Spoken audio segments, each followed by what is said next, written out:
Shabbat Shalom. Shabbat Shalom. Shabbat Shalom. Shabbat Shalom. How y'all feeling?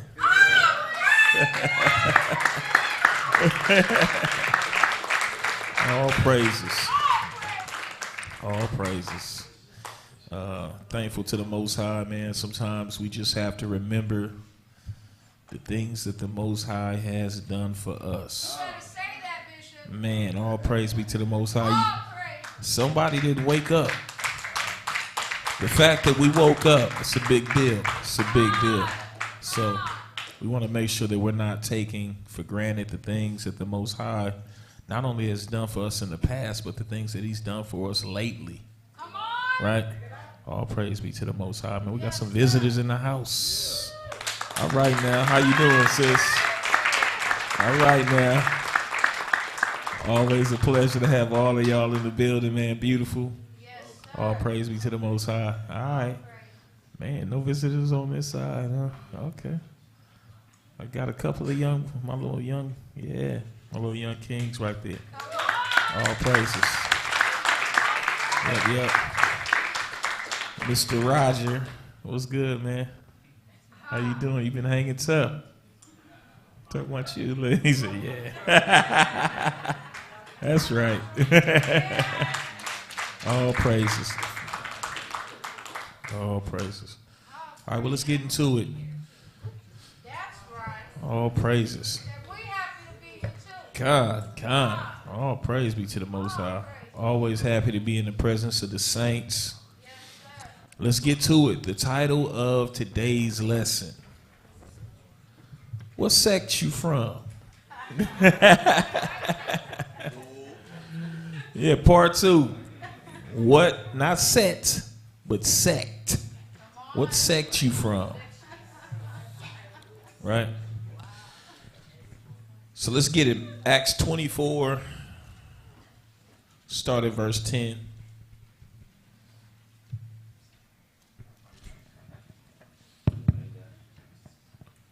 Mic check.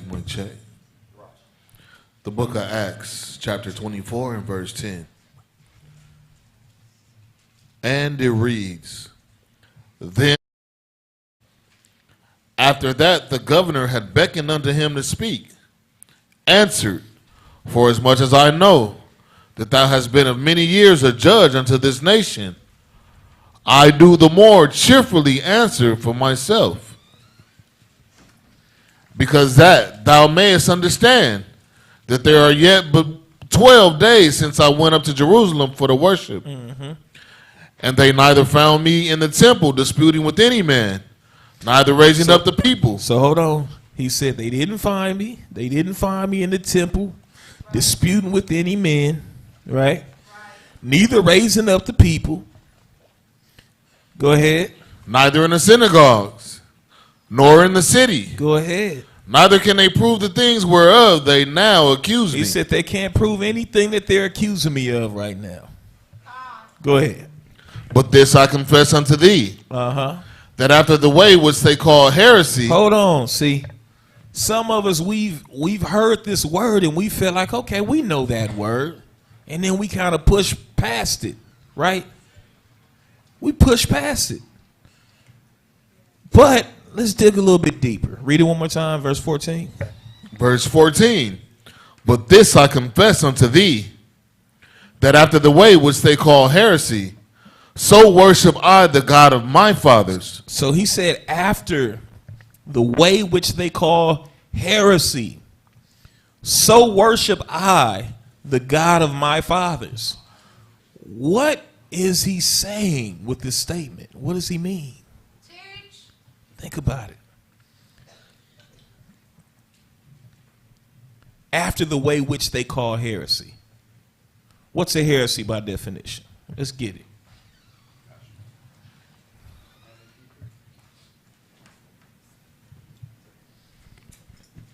Heresy, belief or opinion contrary to orthodox religious doctrine. So belief or opinion contrary to orthodox religious doctrine. Go ahead. It says a self-chosen opinion or the sect holding that opinion. So that's the key word, sect. So when you get it in the Greek, it's G139. You can use different resources like a Strong's, right? Strong's Concordance. You can go into Bible dictionaries and it'll tell you what it's talking about. It's not talking about necessarily some false doctrine, because that's automatically what we default to, right? We automatically assume when we see that word, oh, it's talking about false doctrine. But again, it says belief or opinion contrary to orthodox religious doctrine, right? So let me ask you a question. What orthodox religious doctrines today exist? Christianity, right? There's a couple others, right? Usually they'll, just like they'll say, okay, put it on the form. Are you this? Are you that? Same thing kind of with that. It's like, are you Christian? Are you Muslim? Right? Because those are the things that are recognized as the religious norms, right? So whatever Paul was doing, it was contrary to what was seen as the norm, religiously speaking, right? But it's a little bit bigger than what you think. So let's read it one more time, verse 14. But this I confess unto thee, that after the way which they call heresy, so worship I the God of my fathers. Believing what?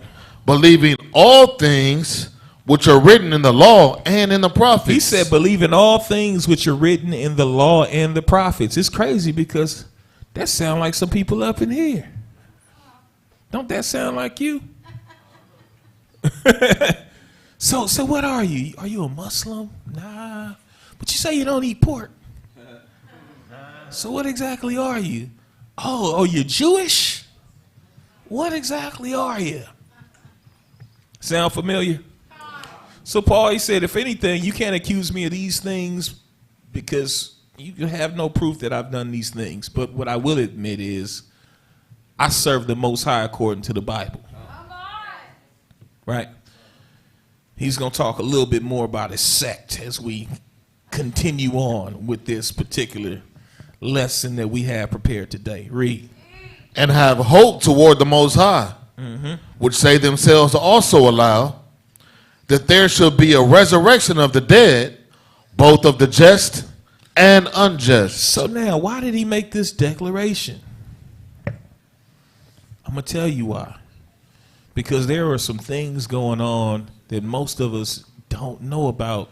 But today, hopefully, I'll shine some light on it for you. Right? Well, Paul. If you know anything about Paul, Paul would say that he was of a specific sect of Jews.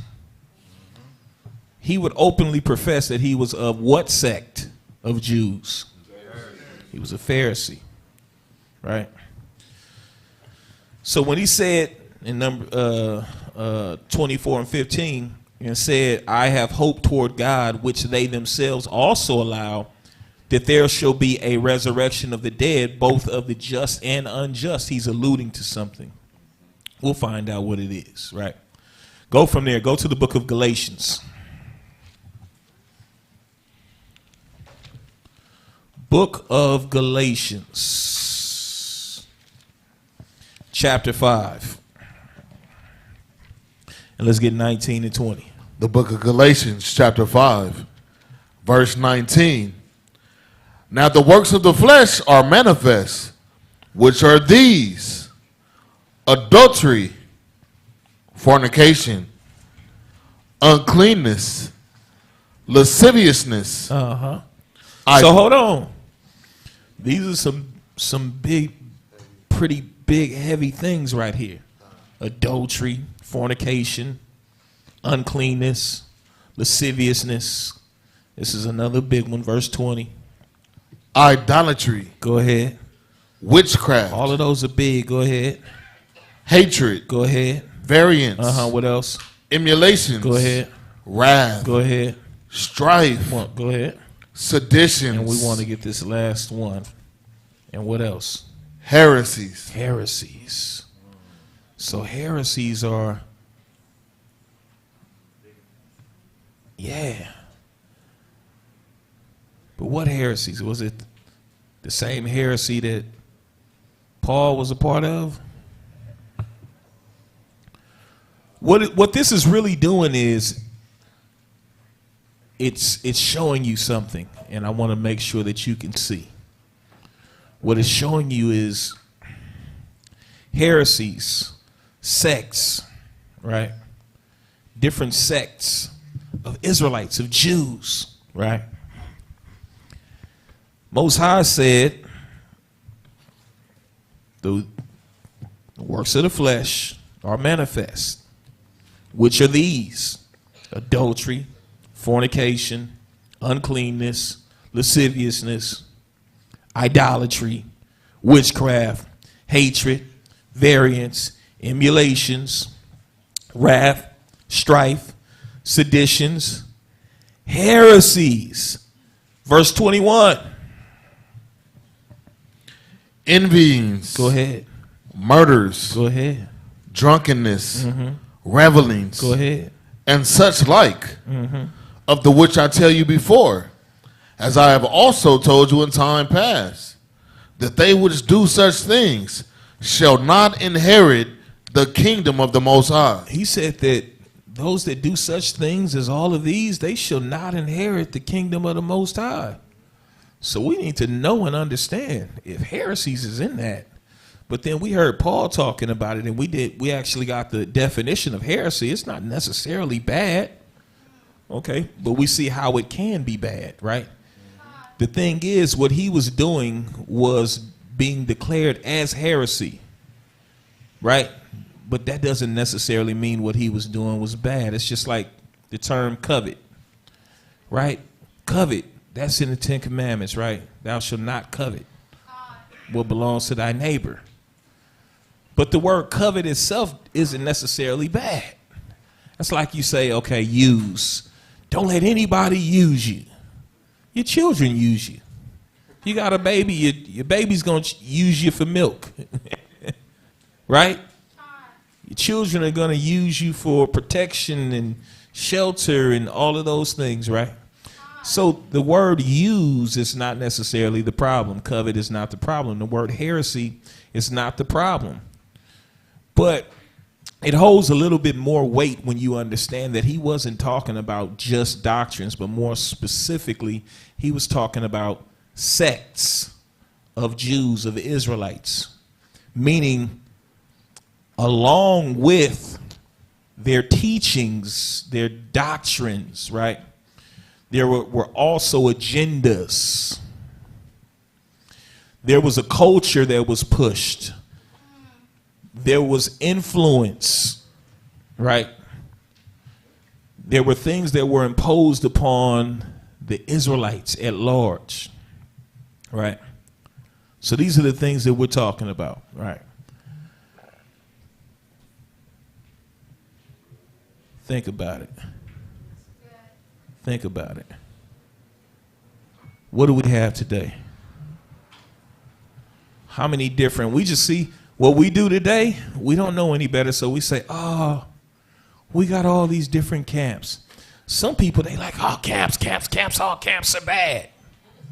It's not that all camps are bad.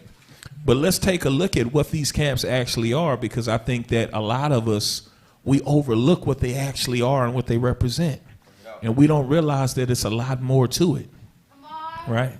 Right? So now,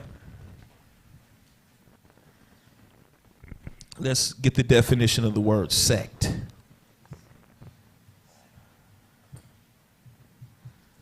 Sect, a group of people with somewhat different religious beliefs, typically regarded as heretical from those of a larger group to which they belong. a group that has separated from an established church, a nonconformist church, a philosophical or political group, especially one regarded as extreme or dangerous, right? So, along with that, following, these are like the etymology of the word: faction, party. You can also have words like cult, right? So, what sect are you from? Let's get a little bit of history about some of the sects, right? During the time of what we call the New Testament, right? What a lot of us miss and what I don't hear a lot of people teach on is the fact that there were a number of different prominent sects during that time, right? Number of prominent sects at that time. Among those, you had the Pharisees. A lot of us have heard. Raise your hand if you've heard of the Pharisees. Most of us have heard about the Pharisees, right? Right. The Pharisees, the Sadducees. Raise your hand if you've ever heard of the Sadducees. Okay, all praises. What about the Essenes? Okay, a couple of y'all heard of the Essenes. Okay. What about the Zealots? Okay. What about Sakari? I'm not talking about Sakari today. What about the Herodians? What about the Nazarenes? Okay. All right. So, what you have to understand is this. All of these different sects had their own set of core values, their own beliefs, right? And their own motivations. Be it religious motivation or political. Some had more political driven agendas than others. But it's important that you do understand who they were so that you can understand who they are today. That makes sense? Okay. So, start off talking about the Essenes. Let's go to 1 Timothy chapter 4.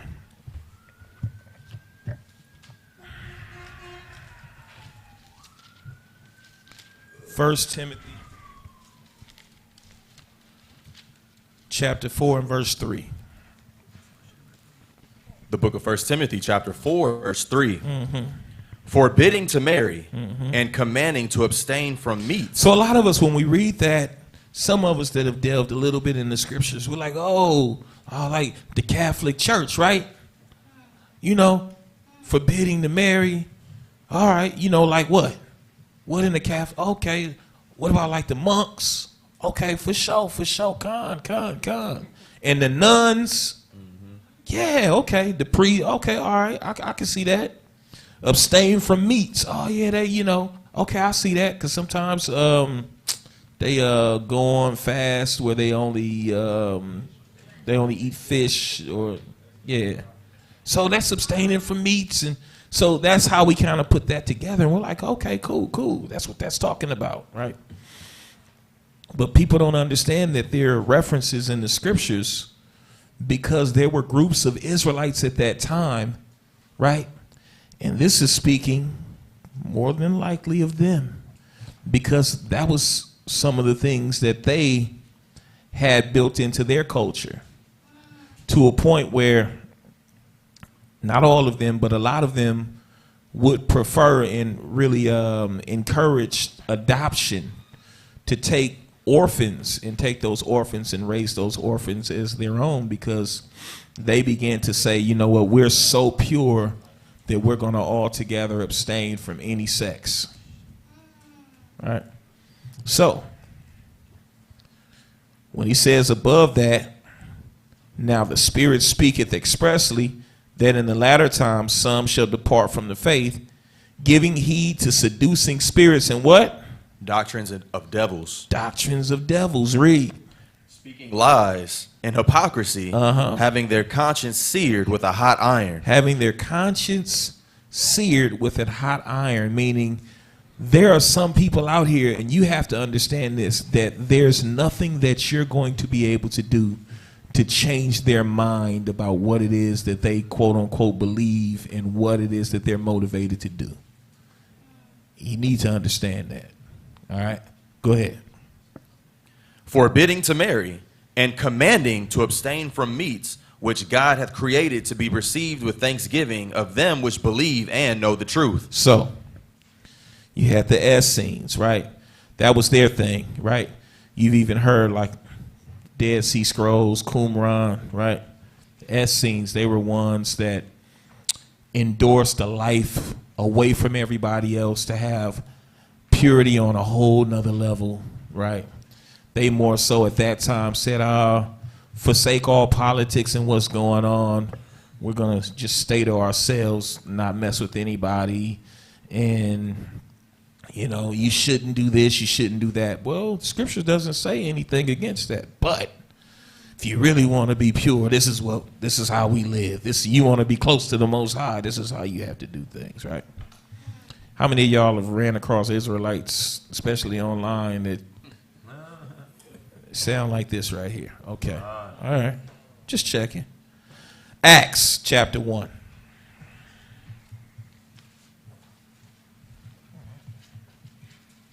Acts chapter 1 and verse 13.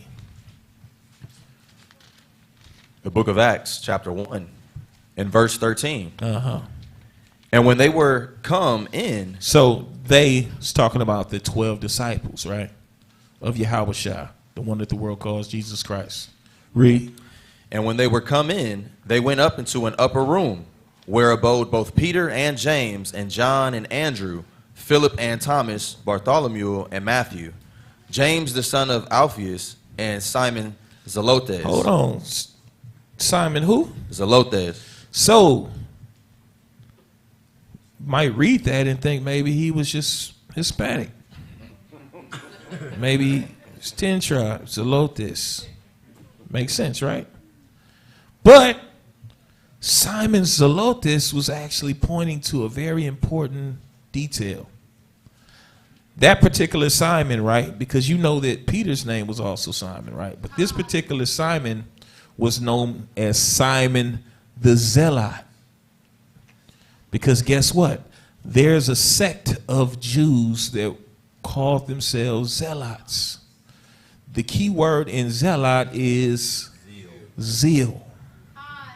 Right?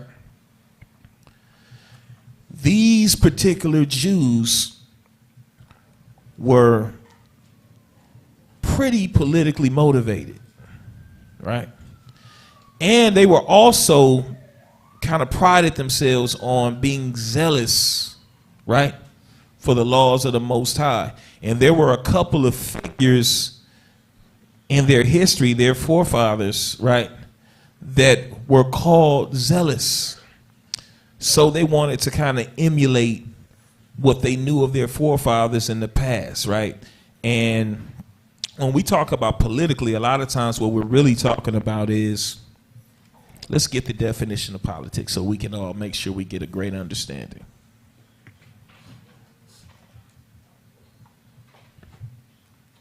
Says politics, the art or science of government. The art or science concerned with guiding or influencing governmental policy.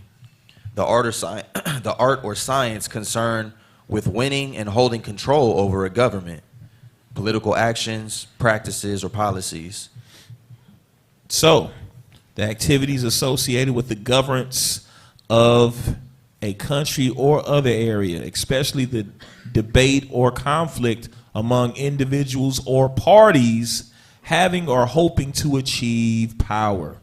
Like you said, influence, all of those things. Read that one more time, that little second thing that you said I like. The art The art or science concerned with guiding or influencing governmental policy. Concerned with guiding or influencing governmental what? Policy. Policy.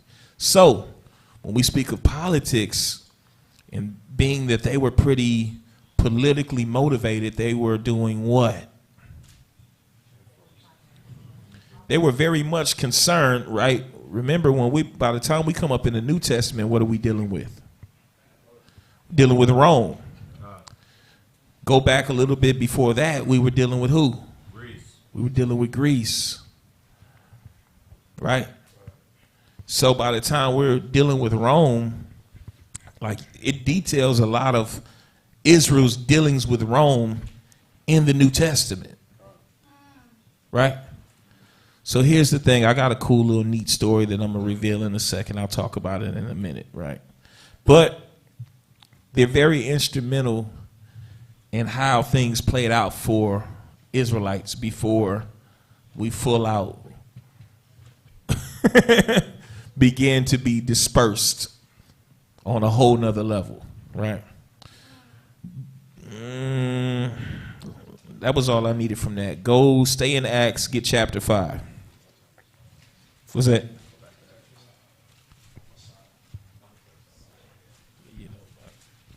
Okay. Acts chapter 5.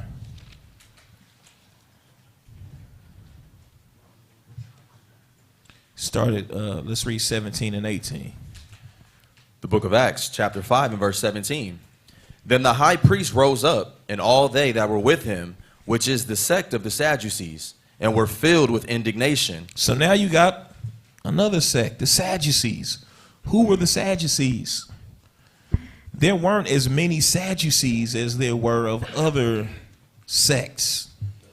Think about them as parties, as factions. All of those words pertain to the different groups, right? And it's important to understand because even today in Israel, you still have the same thing. You have some that say, oh, we don't have nothing to do with politics. We ain't, And then you got some that are doing this. They trying to rub elbows. Come on. And you be like, oh, no, ain't nobody doing that on that level with no government officials. You got jakes that know city officials and state dignitaries, but it don't stop there. What about the celebrities? They rubbing elbows. Well, you see what's happening with Diddy, right? How connected they were. How connected Diddy was. Don't think of it like it's not a thing, right? So you got Israelites on red carpets, and keep that in mind. Let's read one more time. Then the high priest rose up, and all they that were with him, which is the sect of the Sadducees. So again, the Sadducees, these specific Jews, a lot of them were older Jews, older men. They were well-to-do. They had money. They had wealth, right? And they were known, right, to hold a high place in the nation of Israel. They liked rubbing shoulders with Rome, right? They had a certain level of influence and power, right? All right, so that's the Sadducees. There are some doctrinal differences, but people only want you to focus on the quote-unquote doctrinal differences. When a lot of times the doctrinal differences are only there for political reasons. So you got to be careful. You got to know, well, what was their political motivation, right? Sadducees, you guys ever heard of the Sanhedrin, right? All right, Sanhedrin was a group of what? Council, right? You had the smaller and the larger Sanhedrin, right? The smaller level, I think it was half the number. It's like 35 plus 1. The bigger Sanhedrin, it was double the number. 70 plus 2. Total of 72, right? The Sanhedrin, right? During the time of Yahushua, when charges were brought against him, that was from the Sanhedrin. The only thing, the Sanhedrin did not have the ability to put him to death at that time. So that's why they had to take him to Rome. Pilate, and you know how the story played out, right? So, a lot of Pharisees were a part of the Sanhedrin. Well, there were a lot of Pharisees within the Sanhedrin. There were also Sadducees within the Sanhedrin. Even though, okay, you're a Pharisee, I'm a Sadducee, we have our differences, but they were amongst the different sects and probably the two main sects that made up the Sanhedrin because they had a lot of political power. All right? Keep that in mind. Go ahead, let's read. Verse 18. And laid their hands on the apostles. They did what? Laid their hands on the apostles. That's the kind of power they had. They'd snatch you up. Go ahead. And laid their hands on the apostles and put them in the common prison. Put them in the common prison. That's the kind of power they had, right? Let's go to, stay in Acts. Let's get to chapter 26. And we're going to read 1 through 5. You said 20. 26 and 1. 1 through 5. I hope y'all paying attention and taking notes. This is the book of Acts, chapter 26 and verse 1. Yep. Then Agrippa said unto Paul, Thou art permitted to speak for thyself. Then Paul stretched forth the hand and answered for himself. I think myself happy, King Agrippa, because I shall answer for myself this day before thee, touching all the things whereof I am accused of the Jews. You see that? And that's the thing, too, that we got to remember, man. Y'all, and even listening to a lot of the teachings that you guys are listening to online, and you just, soaking it up. They on the streets, and you just soaking it up. And, Esau, okay. Esau is who you're going to see at the end of the road. But before you get there, guess who you're going to be dealing with? You're going to be dealing with Jacob. You're going to be dealing with Israel, the Jews, up until then. And you're going to deal with these type of Israelites. I promise you. Go ahead, read. They're going to be the ones accusing you. Go ahead, verse 3. Verse 3. Especially because I know thee to be an expert in all customs and questions which are among the Jews. Wherefore I beseech thee to hear me patiently. My manner of life from my youth, which was at the first among mine own nation. So that was the thing about Agrippa, right? Agrippa knew a lot of these, and that's the thing that you got to understand, man. A lot of these Edomites, they know your history and your culture better than most of your people do. And that was the thing even back then, because when you don't know your history and you don't know your forefathers, you don't know what greatness you come from and how we ruled the earth. They know. And to ensure that they're able to continue to rule, it's imperative that they know you. They know their enemies. They teach you you don't have an enemy, so you have no reason to go and try to learn about your enemy, or no desire to learn about your enemy, because you're conflicted, because you've been told the majority of your life you don't have an enemy. Then you thought your own people were your enemy for so long, and then you got shamed out of that and said, all right, now everybody love everybody. Every wicked nigga love them. Love them. Don't cast no judgment. Just love niggas. Love niggas and love Mexicans and love. Like, here's the thing. You've been played with all this time. You've been played with. Right? It's time to learn and figure out what's really going on. Let's read. Let's read. It says, my manner of life from my youth, which was at the first among mine own nation at Jerusalem, know all the Jews. He said, look, I was a young one in the midst. He was like, they know me. I was in Jerusalem. Mind you, Paul was a citizen of what? Rome. He said, I was a kid traveling all the way from Rome, across the Mediterranean, over here in Jerusalem. Rubbing elbows. I know. I'm known. It's the same. It's crazy because the story plays out. How many of y'all are from around the way? You from the block. You from the hood. Oh, so-and-so, little so. Yeah, I'm a reputable. Nigga, they know me. No different. Now watch this, read. It says, which knew me from the beginning, if they would testify that after the most straightest sect of He our said religion, after the most straightest sect, everybody knew about the famed Pharisees to the point where Yahweh Shai, of all the sects, who did he speak about the most? So Paul was like, look, triple OG. You can't tell me too much because I know since I was little, I grew up a Pharisee. Read. that after the most straightest sect of our religion, I lived a Pharisee. He said, not I was, but I lived a Pharisee. Straight, that word straight meaning what? Strict. He said, if anybody know the law, if anybody know the history, I know it. Come on. I come from that. I'm a product of that. Acts chapter 21 and verse 38.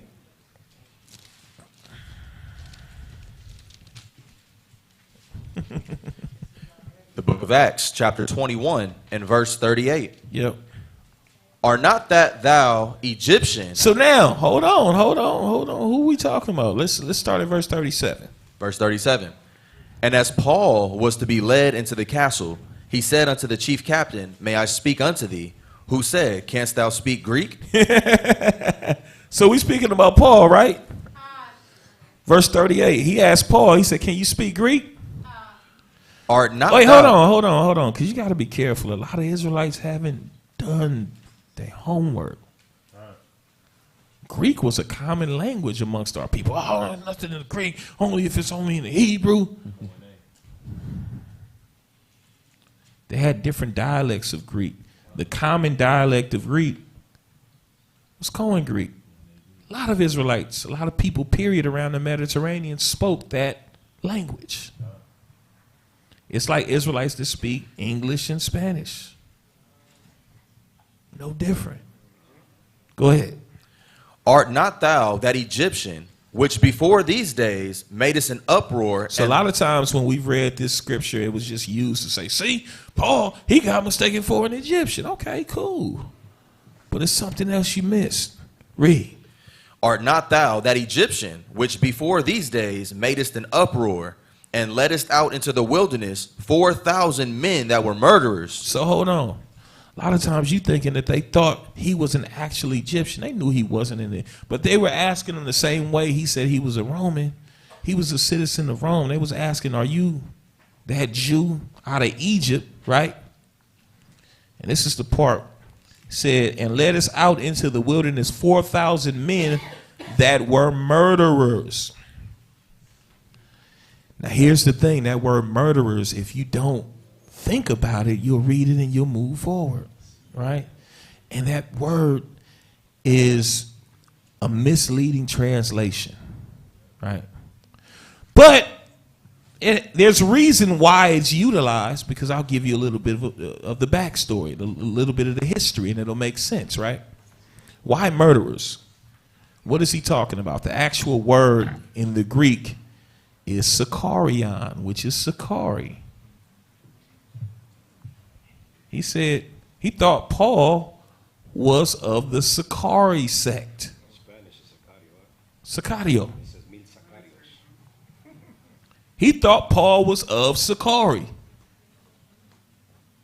Paul, you of Sakari? Nah, I ain't no, I'm not from Sakari. Why? Why would, like, here's the thing.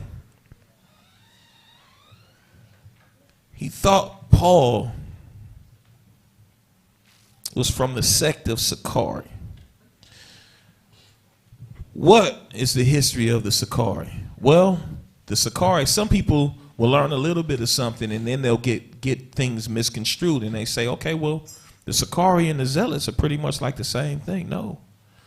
Yeah, they may have some similarities, right? But the Sakari was different, right? Because the Zealots, they were motivated. They were ready to, yeah. But Sakari was on a whole nother level, right? What did the Sakari do? Well, the Sakari, in the name of salvation and revolution, right? They wouldn't hesitate to put a dagger in you and stab you up and take your life. Right? So that's where the word Sakari actually comes from. It means dagger man. Right? Okay. So that was known. And where did they get it from? We'll go into it in a minute, because the Zealots and the Sakari drew from the zealousness of their forefathers. Mattathias and Phineas and okay. But the thing that happened with the Sakari, it turned into something else, and they got to a point where they were actually doing what? They were utilizing some of these same things to do wickedness, and they became known as murderers because they was taking people out, jump in and right? But one thing that the Sakari did that a lot of people don't know this in history, right? How many of you guys have ever heard of the siege of 70 AD? Right? Okay. So the precursor to that, right? Sakari decided that they were going to take matters into their own hands. And what the Jews had done, right, inside the walls of Jerusalem, right, they had prepared, right, and they had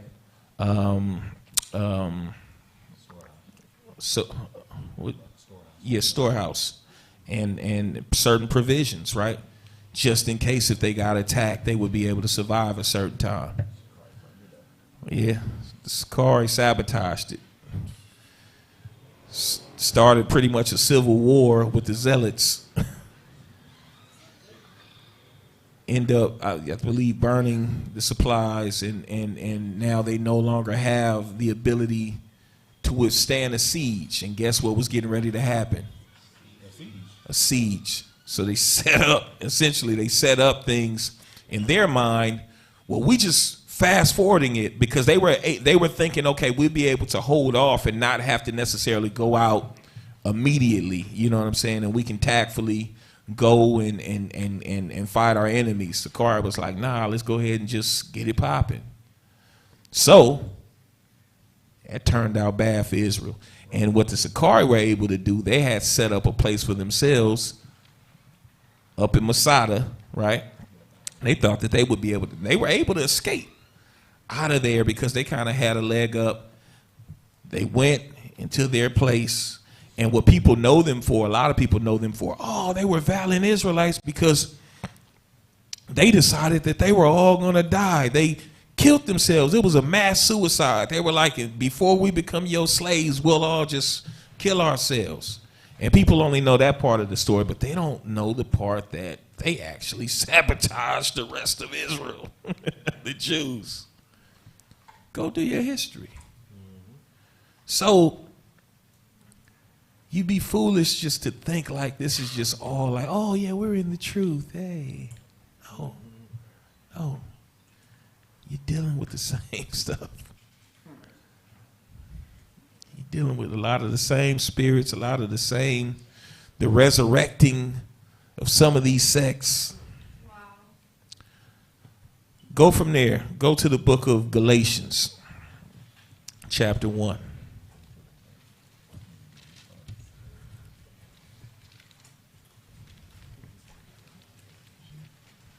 Galatians chapter 1, let's get 13 and 14.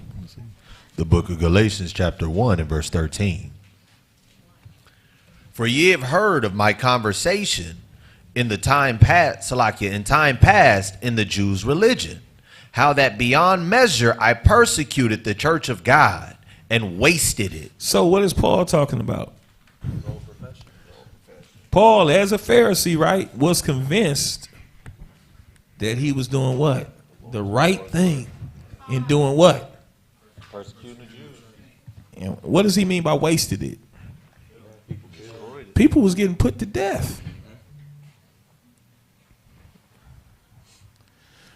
Paul had a mindset that the ones that actually were following Yahushua and Christ, he was like, oh, y'all enemies. Y'all enemies. And he was getting them wasted.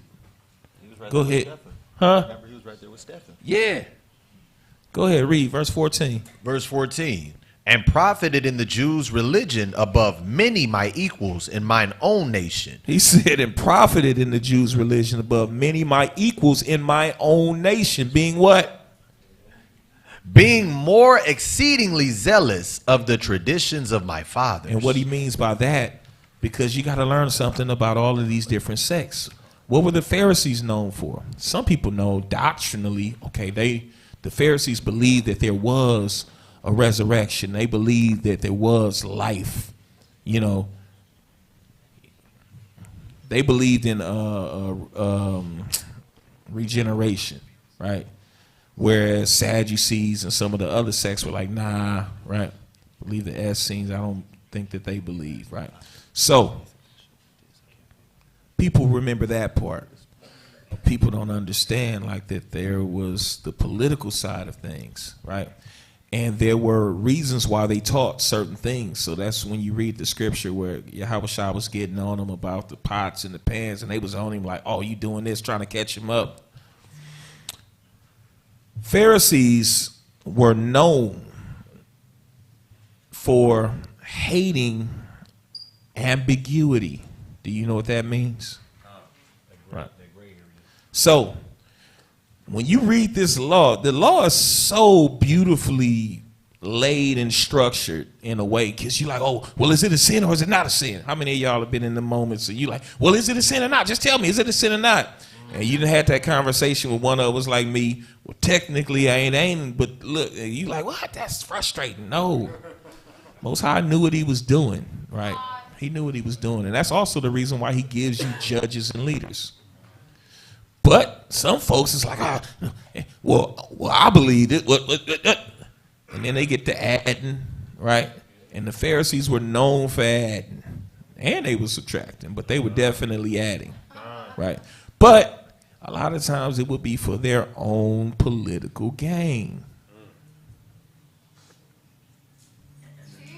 It would be for their own political gain. So you got to do it our way or else, right? And that's what they were on. Go ahead. We read verse 14. All right, go to Philippians. But that's the thing. Paul, having influence of the different sects, he said he was zealous. So he wasn't just a Pharisee. He knew about, the forefathers that the Zealots and the Sicarii also pulled from. That was one of the reasons why he said, I was different. Like, it's like being in the gang life. How many of y'all have been in the gang life, or you know people, or you got family and cousins, and you like, yeah, he's a shooter. Right. What Paul was saying, he said, I was a shooter. Yeah. He said, I was one of them. So, we learning. Philippians chapter 3. Verse 6. The book of Philippians chapter 3 and verse 6. Mm-hmm. Concerning zeal, persecuting the church, touching the righteousness which is in the law, blameless. Listen up.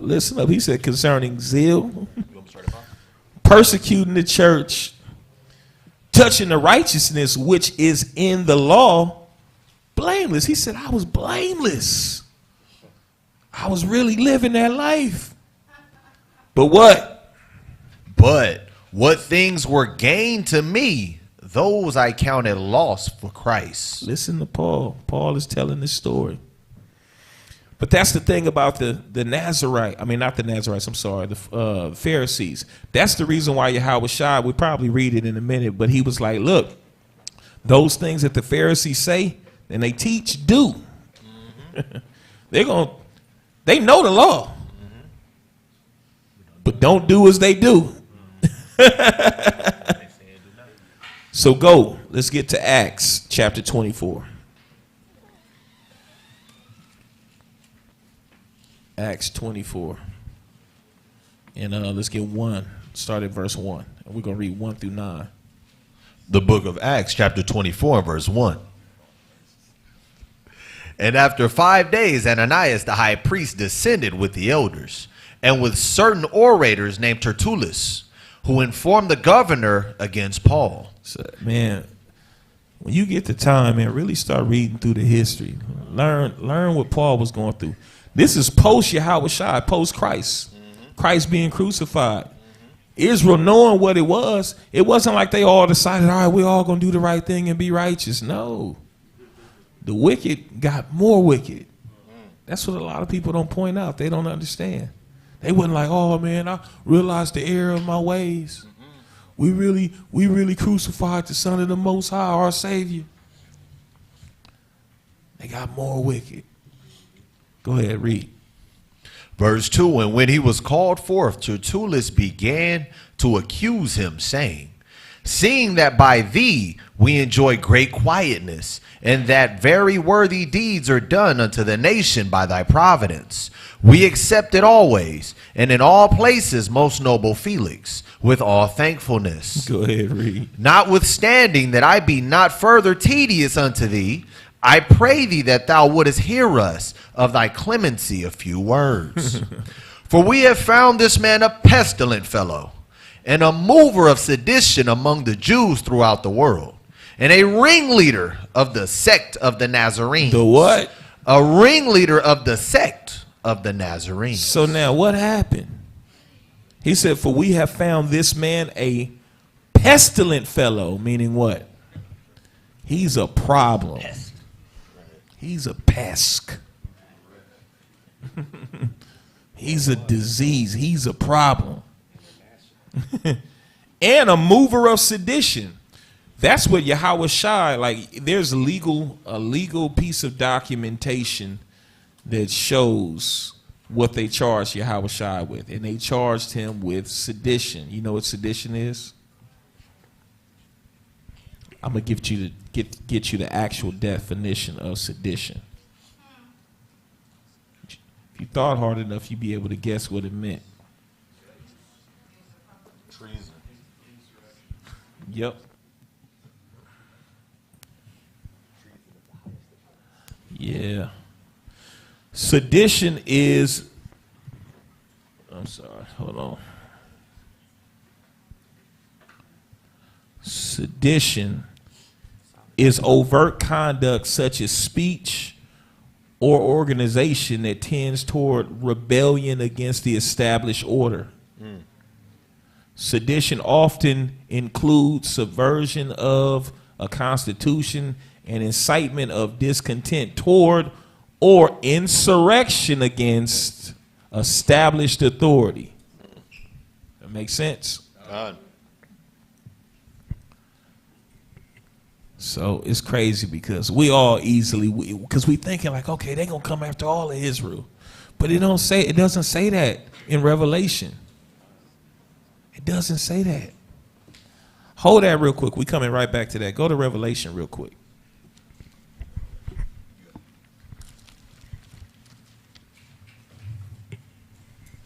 Revelation chapter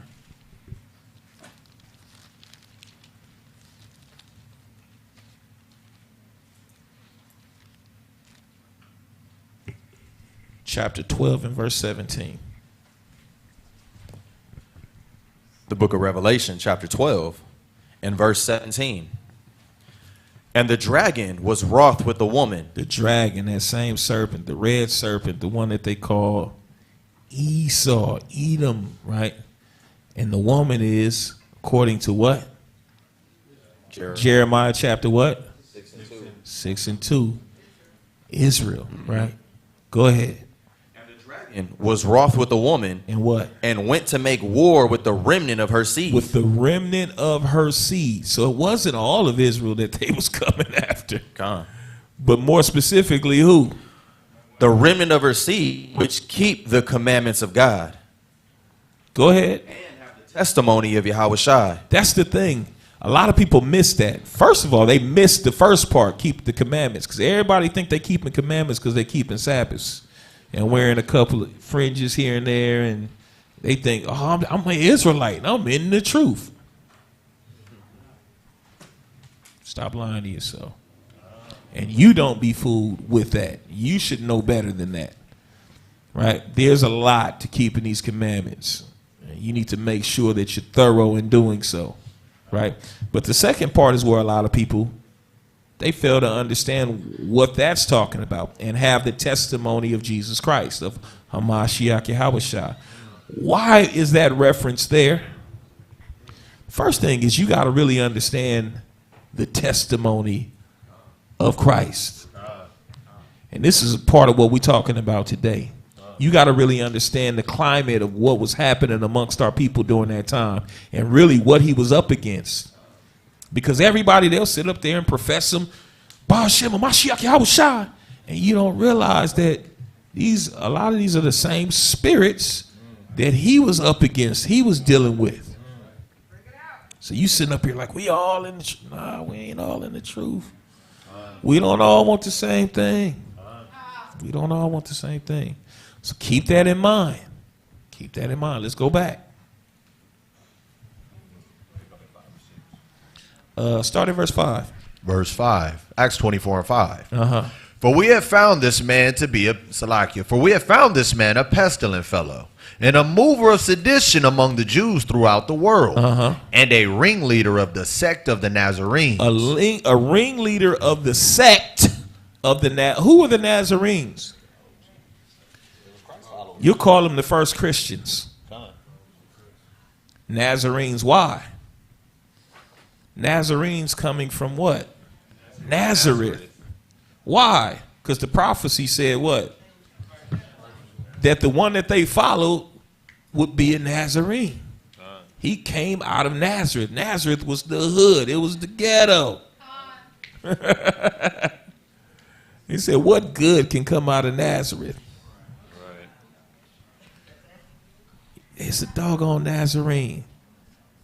Who they think they are? It said he's a Nazarene. He's not only a Nazarene, he's a ringleader. This is what you got to understand to make it make sense. Paul, he was a reputable of the Pharisees. Right. He was a heavy hitter. Right. Now, you ain't claiming Pharisees no more? You a what? That's why he made that statement in that other scripture that you probably like, well, what does that have to do? When he was talking about, I believe in the resurrection. Because he was letting it be known. He said, look, hold on. I believe in the law because y'all trying to lie on me. You trying to lie and say all of a sudden that I'm this wicked fellow and I don't even believe what the Bible say. Don't they do that to you? That ain't scripture. On Facebook, they'll do it to you. For sure. Yeah, y'all wicked camps and this and that. Well, you better understand what's really going on here. They're setting you up, or so they think. This is what people don't understand. Your Facebook, your social media accounts, guess what they are? A paper trail. Receipts. So when it's time to come get your behind and say, nah, she one of them.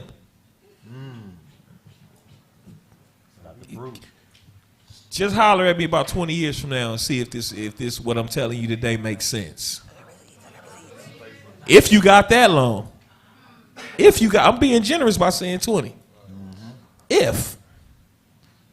But come to me and see if I was talking some nonsense or if it made sense to you at some point. If it came to fruition. This is what you got to understand. And these spirits understand what you don't understand that. Yeah. Not only it's not what you saying, it's what they saying about you. Right. And they're openly doing all these things that are unscriptural. Why everybody in Israel, oh, I love you, bro. Oh man, the Most High with you. I got your back and all of that kind of stuff. This is the climate of what you living in right now that you just like, oh, we a true nation. Hey. You better understand it's bigger than that. You better really understand what's going on. Yes, sir. Go ahead. Verse 6. Who also hath gone about to profane the temple, whom we took, and would have judged according to our law. Go ahead. But the chief captain Lysias came upon us, and with great violence took him away out of our hand. Again, because just like with Yahweh Shai, they had to take it to Rome. He said, but this is how we judge the matter. And we know because he one of us. We Jews. If anything, we want to see good for our people. Come on, you know we love our people. Look what we doing in the community. Look what we doing. We doing the work. It wouldn't even make sense for us to say all of this about this dude if it wasn't true. He one of us. Right. But I'm telling you, this dude a problem. You better pay attention, man. I'm telling you. This is the lesson that they don't want to get out. This is the lesson that they don't want to get out. Everybody got their seat. You start seeing, oh, these are the top so-and-so. Oh, yeah, this is my top leaders and my top teachers. And all right, pay attention. Right. Go ahead, let's read. Verse 8.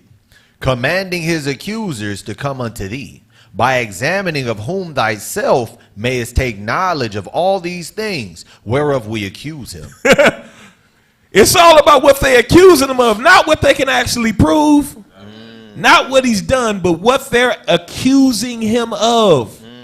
Now, mind you, you're seeing this playing out right. Come on now. And it's in your book. It's in your book. Verse 9. Verse 9. And the Jews also assented, saying that these things were so. And everybody gave their approval. That's all they needed. Well, everybody agree with that? God.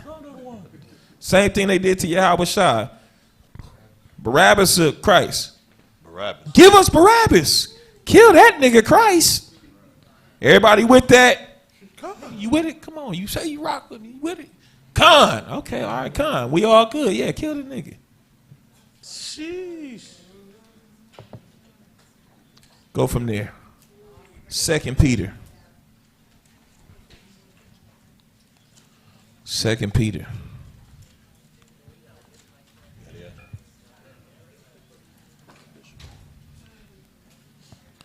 Boy, it start feeling real to y'all now, huh? Now you feeling like we really in scripture. Like, oh man.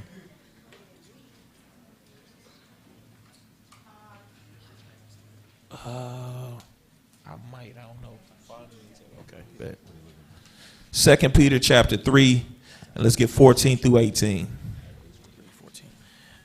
2 Peter chapter 3 and verse 14. Wherefore, beloved, seeing that ye look for such things, be diligent that ye may be found of him in peace, without spot and blameless. So now who is this talking? Peter. Peter's giving warning. Pay attention to what he's warning us about.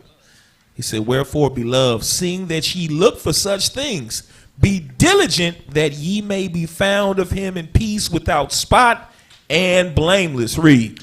And account that the long suffering of our Lord is salvation, even as our beloved brother Paul also, according to the wisdom given unto him, hath written unto you. What was his reason for even having to address this situation with Paul? He said, an account that the long suffering of our Lord is salvation, even as our beloved brother Paul also, according to the wisdom given unto him, have written unto you. 16.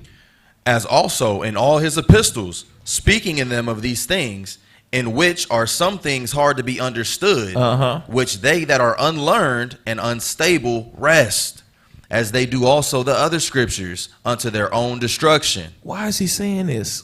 It's also in all his epistles, all of his writings, his letters, speaking in them of these things.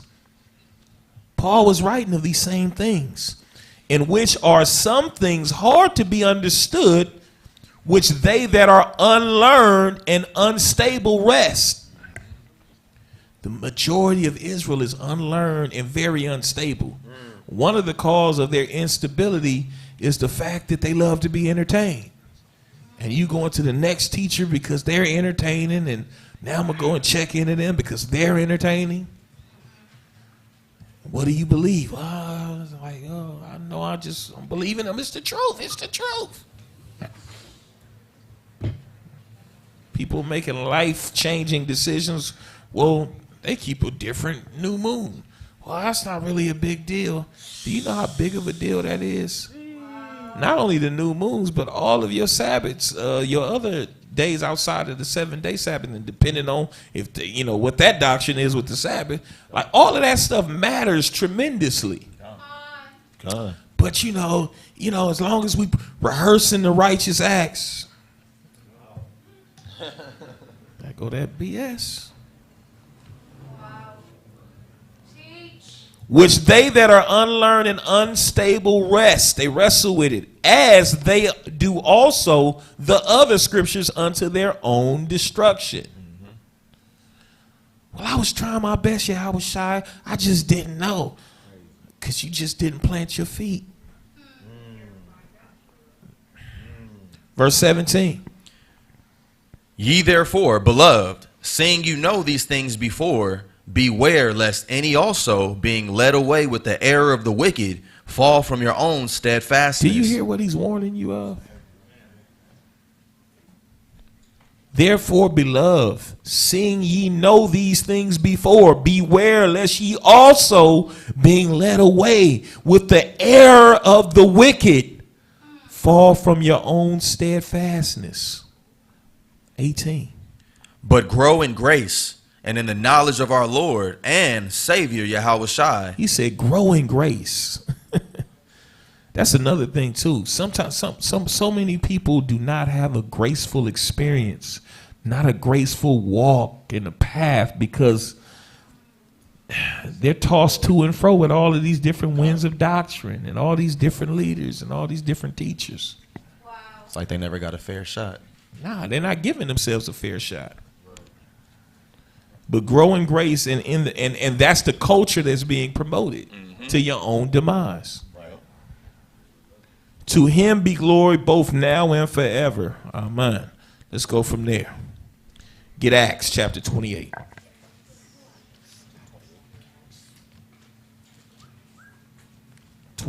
Start at verse 16.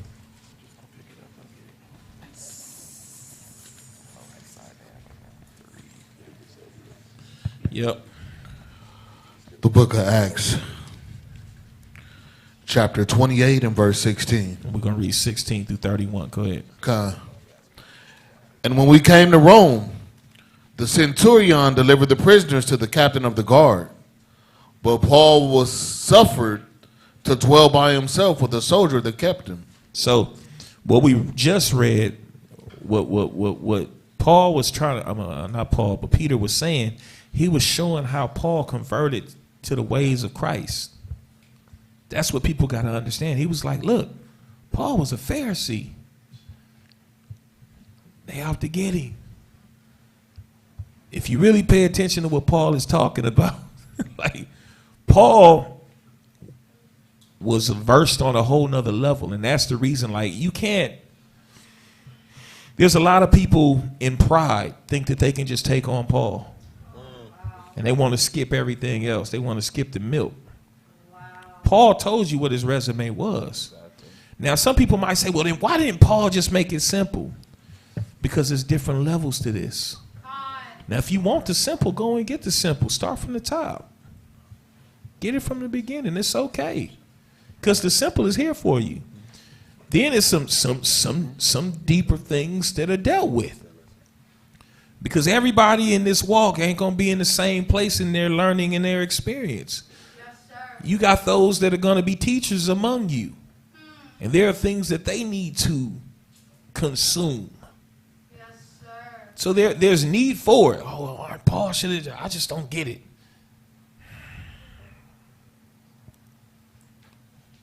A lot of people to their own destruction. Paul converted to the ways of Christ. Quit sitting up there trying to chew on some Paul and you ain't even chewed on Yahweh Shai. Oh, come on. You're not even following the ways of Yahweh Shai and the simplicity of what he said. Yes, And even before him, Moses. Oh, I don't know, because Moses, like, come on, man. Israelites are something else. All right, let's get it. 16. I just read 16. You want it again? 16. And when we came to Rome, the centurion delivered the prisoners to the captain of the guard. But Paul was suffered to dwell by himself with a soldier that kept him. Why do you think they kept Paul separate?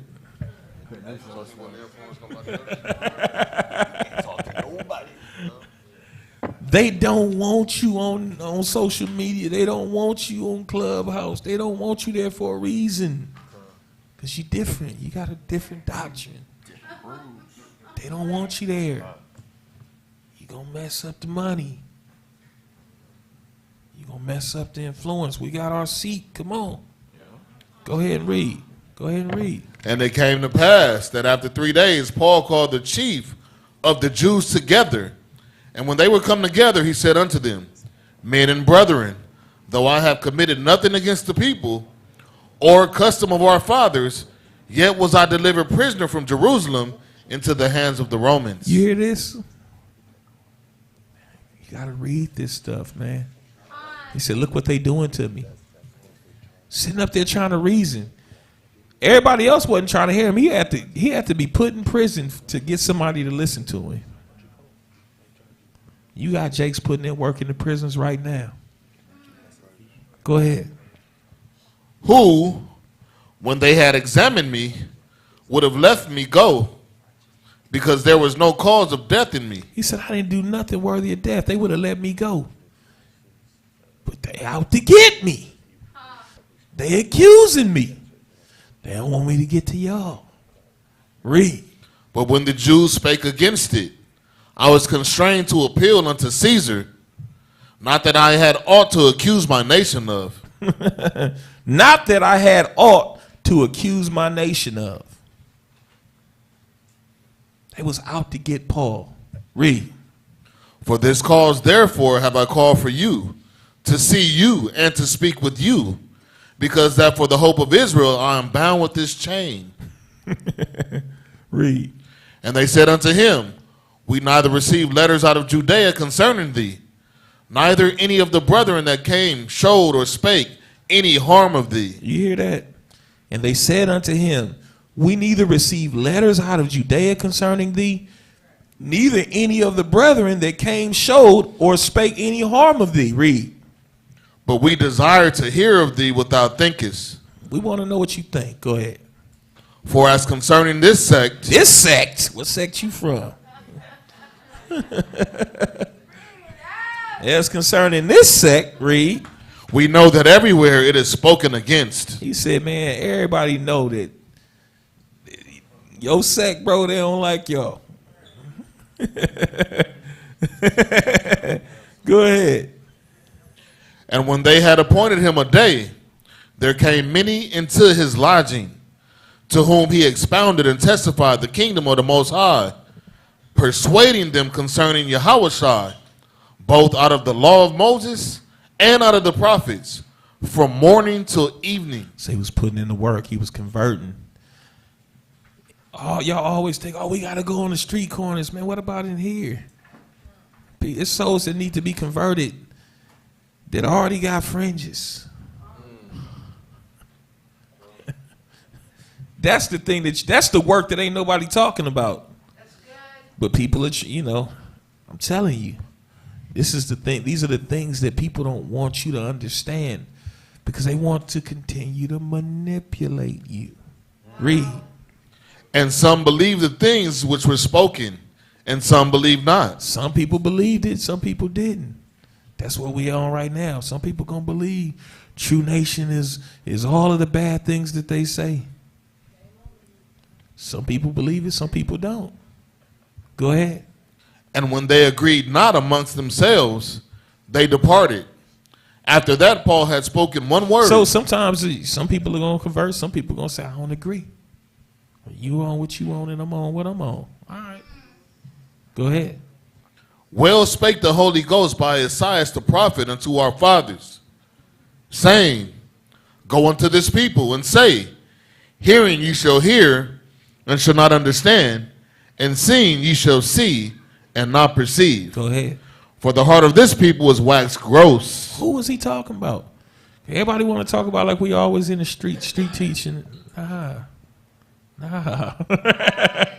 Go ahead. For the heart of this people is waxed gross, and their ears are dull of hearing, and their eyes have closed, lest they should see with their eyes, and hear with their ears, and understand with their heart, and should be converted, and I should heal them. Be it known therefore unto you that the salvation of the Most High is sent unto the Gentiles, and that they will hear it. And when he had said these words, the Jews departed, and had great reasoning amongst themselves. They got to thinking now. Got to talking and debating. Like, hey, man, like, I ain't gonna lie. Man, the way he laid that out, bro, I don't know. What you think? Man, I just... This is what was going on. Read. And Paul dwelt 2 whole years in his own hired house, and received all that came in unto him. So, got to a point where Paul did what? 2 whole years in his own hired house. He said, man, I got to give me a spot out the way. And he kept doing the work. He kept doing the work. But he had to get out the way because they was trying to get him. Preaching what? Preaching the kingdom of the Most High, and teaching those things which concern Hamashiach Yahushua, with all confidence, no man forbidding him. No man forbidding him. Go from there. Get Matthew chapter 5.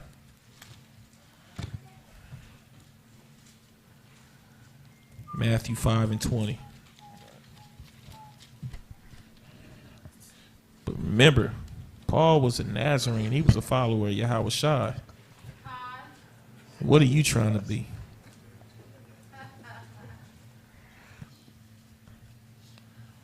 You better check your spirit and see what kind of spirit you got. What sect you identify with. Matthew 5:20. Matthew chapter 5, verse 20. For I say unto you, that except your righteousness shall exceed the righteousness of the scribes and Pharisees. Scribes are the ones that actually did what? A lot of the scribes were Pharisees. They wrote copies of the law and of the testimonies, the Bible. Copy after copy. That was their job. That was their profession, to write. Right. So it would be safe to say that they had to make sure that they were pretty well versed and knew the scriptures. Right. Scribes and the Pharisees. Let's read that one more time. For I say unto you, that except your righteousness shall exceed the righteousness of the scribes and Pharisees. He said, except your righteousness exceed the righteousness, meaning you got to be more righteous than the scribes and the Pharisees. Wow. Go ahead. Ye shall in no case enter into the kingdom of heaven. You're not going to enter into the kingdom. Like, here's the thing. This is the thing people don't understand. Well, you know, I just know what I know, man. You better make sure you know what this Bible say. Yes, sir. He said, you better not fall into some of these doctrines and some of these traditions. You better make sure you live in according to this and you following after Yahushua, because he told you. He said, it ain't no other way. Anybody else that try to take another door, you a thief and a robber. It's only one way. So now you had all of these sects of Jews, right? Yes, sir. But how many of them was trying to go through his way?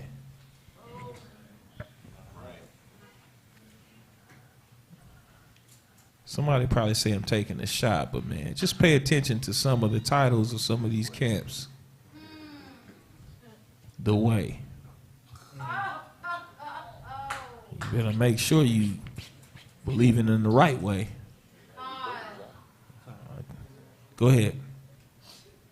Verse 21. That was all I needed. I just needed 20. Go from there. Stay in Matthew. Go to 23. Can I get a precept though? Mm-hmm. Ephesians 4 and verse 14. Ephesians 4 what? 4 and verse 14. Because this is one of the things also that Paul was persecuted for. And he was telling his people not to be this way. The book of Ephesians, chapter 4 and verse 14. That we henceforth be no more children, tossed to and fro. For And when you a child and somebody tell you something and they seem intriguing, you're like, oh, wow, that's nice.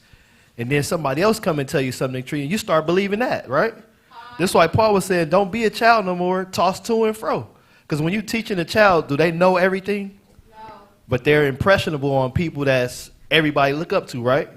So Paul had to come and say this. Go ahead. that we henceforth be no more children, tossed to and fro, and carried about with every wind of doctrine. Man, everybody came with a doctrine. You follow them. How many done that here in the truth? Like, I'm watching this teaching, I'm all over the place, watching everybody's doctrine. And you be confused at the end of the day. Right. But that's why Paul had to come and put these laws down. Go ahead. By the sleight of men and cunning craftiness whereby they lie in wait to deceive. Man, they was crafty, waiting to get you. I got them. I got another one on the hook. First they become your friend, then they start giving you scriptures, giving you counsel on the low, right? Not telling your congregation that they're giving you counsel. And then guess what? You persuaded, you go over there. Wow. And now you all jacked up. Yes, sir. Because they don't have the structure we have, right? Hi. But man, believe these scriptures, man, they cold. And they gonna keep you right. Hey, hey, you better ask somebody. Satan will accept you in fringes.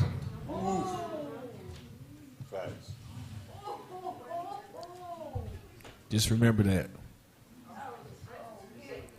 Matthew 23. Let's read 1 through 3. And then we're going to drop down to 15.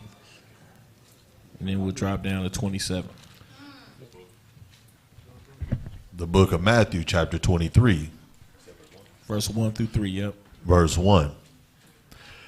Then spake Yahushua to the multitude and to his disciples, saying, the scribes and the Pharisees sit at Moses' seat. What does he mean when he said they sit in Moses' seat? They're the teachers of the law. They're the judges.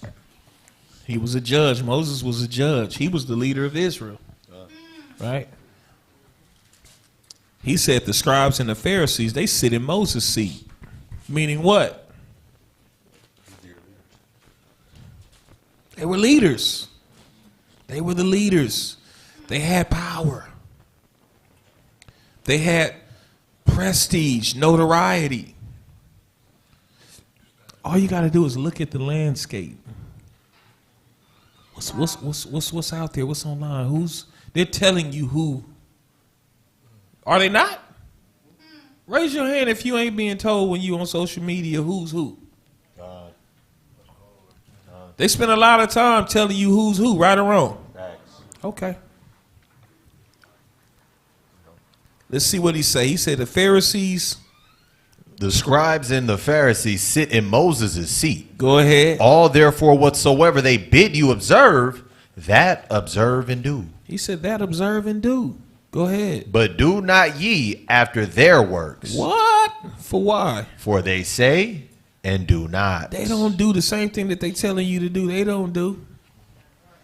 And you know what's so crazy? Israel don't even hold them to it no more. In this day and age, how many different situations have we seen where Israelites, teachers, and leaders have been outed for doing certain things, and people keep supporting, oh man, that's a great. Wow. Am I the only one to see that? Okay. Go ahead, verse 15 now. Verse 15. Woe unto you, scribes and Pharisees, hypocrites. What do you call them? Hypocrites. And they mad. And they getting mad. You said you can't do that. You can't do that. That ain't right. That ain't unity. That ain't Christ. That ain't Christ. Read Christ again, verse 15. Woe unto you, scribes and Pharisees, hypocrites. What do you call them? Hypocrites. You a hypocrite. Y'all are nothing but hypocrites. You lying. And you know he meant it. You see his exclamation right there. He was He didn't just talk to them. He was like pressing the issue, like, y'all some hypocrites in front of everybody. No, don't do it on social media. Don't do it on the internet. Read. Woe unto you, scribes and Pharisees, hypocrites. Go ahead. For ye compass sea and land to make what? one proselyte. To make one proselyte. To convert one soul. Go ahead. And when he is made, And when you actually get that person into your fold, ye make him twofold more the child of hell than yourselves. they be worse than you. How many of us got that testimony? The little one we dealing with, y'all made him way worse than y'all. Way worse. He's a menace. I'll spare y'all the name so y'all don't be uncomfortable. So that you don't have to be uncomfortable, I'll spare you the name. But we live in this. We live in this Bible. I know it can be uncomfortable at times, but I gotta say it. If I don't say it like it is, I'm gonna be held responsible. I gotta warn you. Better say that. Go ahead. What you need? Say he way worse. Drop down to verse 27. Verse 27. Uh-huh. Woe unto you, scribes and Pharisees, hypocrites! For ye are like the whited sepulchres, which indeed appear beautiful outward, but are within full of dead man's bones. Well, they be having a whole bunch of skeletons. And of all I've been in the uncleanness. truth 1,000 years. Captain over 25 million. Go ahead. Verse 28. Even so. That was all I really needed. You can go 28 if you just feel like it. Go ahead. Even so, ye also. Can I read 27 again? Let me start with that. Go ahead. Woe unto you, scribes and Pharisees, hypocrites! For ye are like unto whited sepulchres, which indeed are beautiful outward, but are within full of dead men's bones, and of all uncleanness. All uncleanness. Read. Even so, ye also outwardly appear righteous Outwardly you appear righteous unto men, but but within ye are full of hypocrisy and iniquity. Yahweh Shai said this. So when we bring it out, we wrong, but we doing what Christ did. I'm wrong for doing what Christ did. I don't get it. I get it. Matthew 16. That's probably. I want to ask everybody a question. How many of y'all seen a camp leader persecute his people and he did the same crime and didn't get persecuted for it? That happens in Israel. A lot. And Jake still be on the stand. A lot. Still teaching, never got persecuted, never got judged for any of the crimes that they committed against their God forbid congregation. any of they peers, other leaders and influences in the nation, and don't nobody call them out on them. Yeah. I'm just saying. They call that, Bishop, they call that people trying to tear down the men of the Lord doing the works. I know. That's what they said to That's Paul. what they call it. That's what they said to Yahweh Shai. Matthew 16 and 6. The book of Matthew, chapter 16 and verse 6. Then Yahweh Shai said unto them, take heed and beware of the leaven of the Pharisees and of the Sadducees. Why you say beware of the leaven of the Pharisees and the Sadducees? Beware of the leaven. The leaven represents sin. What does that leaven represent? Remember? Malice and wickedness and sin. He said, because in the beginning, that leaven is really not noticeable. But at the end of things, you're gonna notice. Right. Because it's gonna be blown up out of proportion. It's gonna be noticeable that there was leaven. Oh, this ain't flat. This thing then became a bigger issue than I ever thought it could be. Right. But you got to pay attention to the leaven. You better recognize, oh, that's leaven right there. Hold on. Let me remove myself. I don't want to be a part of that cake. Not that long. Verse 11 and 12. Let's read. Verse 11 and 12. How is it that ye do not understand that I spake it not to you concerning bread? He said, I'm not talking about bread. Man, look out for the leaven. You know, he talking about unleavened bread. No, he said, I'm not talking about bread. Read. That ye should beware of the leaven of the Pharisees and the Sadducees. What he talking about? Then understood they how that he bade them not to beware of the leaven of bread, But of the doctrine of the Pharisees and of the Sadducees. beware them doctrines. Because it's a political agenda behind them doctrines. Come on. There's an agenda. There's an agenda, trust me. Let's go from there. Matthew chapter 9 and verse 14.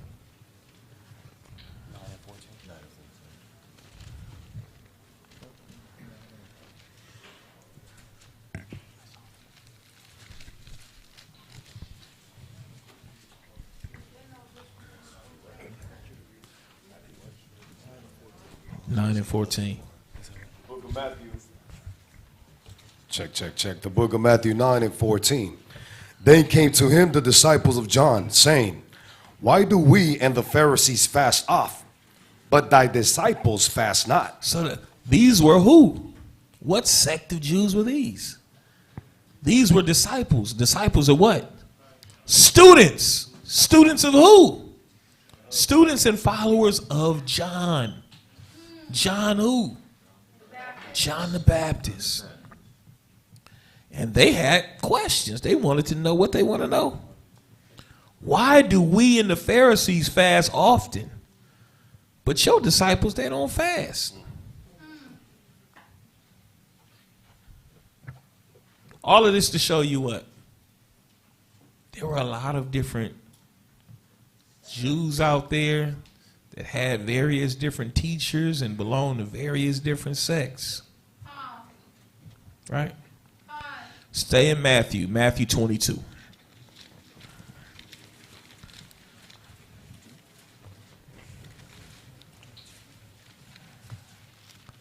And we want to get verse 15 through 18, and then we're going to drop down to verse 34. The book of Matthew 22, verse 15. Then went the Pharisees and took counsel how they might entangle him in his talk. How they might what? Entangle him in his talk. Entangle him, talking about Yahweh Shai. The Pharisees, they took counsel. They was behind the scenes saying, how we gonna entangle, how we gonna catch him up? Keep them talking. That's why they want to get you talking. They want to get you angry. They want that.